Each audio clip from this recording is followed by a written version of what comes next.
Yon, magandang umaga sa lahat mga katokski, magandang tanghali, magandang hapon, or magandang gabi. Saan mang sulok ng ating mundo nakakarating ang aking video dahil hindi naman tayo pare-parehas ang timeline, kaya't binabati ko kayo ng kabuuan ng araw. Ayan, magandang araw at mapagpalang araw sa ating lahat mga katokski. Ayan, kaya ako nagawa ang video na ito ay isang pagpapasalamat sa ating kaibigan sa social media. Pagamat sa social media lang tayo nagkakakilala at nagkakakita-kita, nagkakausap-usap, ay nagkaroon tayo ng pagtitiwala at pagmamalasakit sa kapwa. Kaya nagpapasalamat ako, tapos puso pa salamat kay Lucky Ako, ang kanyang FB page mga katokski. Dahil natulungan niya ako nang nakaraang na ospital ako, nadala ako sa emergency at sumakit ang aking tagiliran na umabot hanggang sa likuran na akala ko yung appendicitis or salapay ko. So nagkaroon naman ng mga laboratory test na naging okay naman ang resulta. So para ma-clear out at makita nga talagang maganda at malinis ang aking mga ang aking tawag nito, yung mga nararamdaman binigyan ulit ako ng isang laboratory test para makita at maklaro ang maayos yung aking naramdaman nung nakaraang nasulod ako sa ospital na.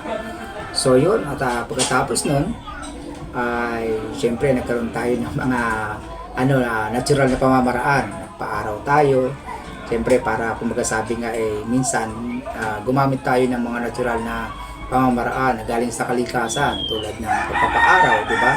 Isang bitamina na natural na makukuha sa kalikasan. Huwag tayo masyadong na-concentrate sa mga synthetic na mga gamot. O, diba mga katokski? Napakalaking bagay ang pagpapaaraw.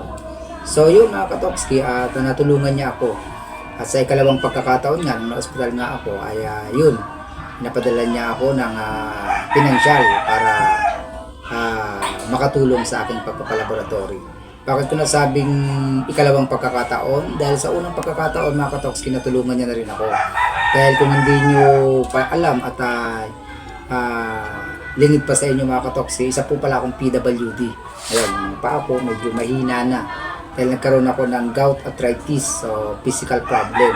Nagkaroon ako ng physical impaired na problema, kaya hindi na ako makatayo or makalakad nang wala akong saklay.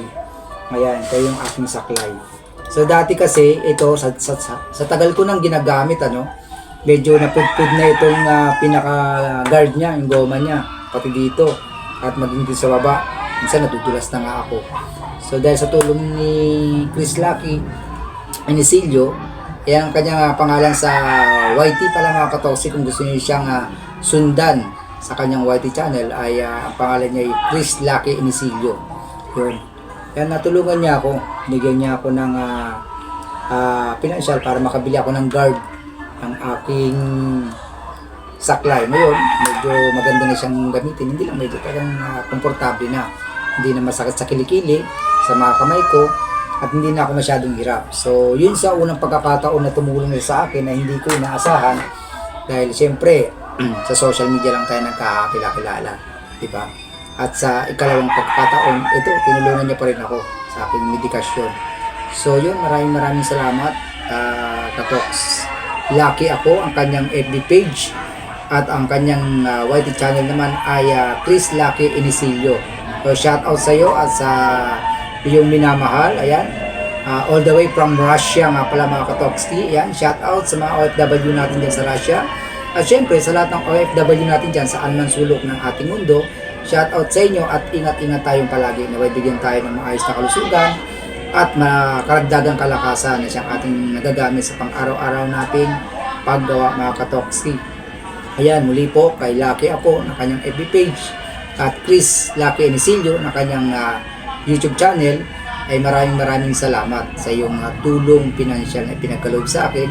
Naway bigyan ka pa ng maayos na kalusugan, palakasin ang iyong katawan at patuloy na pagpalain para mas marami ka pang matulungan na kagaya ko, kapwa tao natin, kapwa content creator natin, or kapwa tao natin na nangangailangan. So yun, sana loobin ng Panginoon na mabigyan pa kayo ng mas maraming blessing at makatulong kayo sa mas maraming tao. So yun lang mga katokski, maraming salamat sa inyong lahat. Saludo sa lahat ng OFW dyan. Shout out.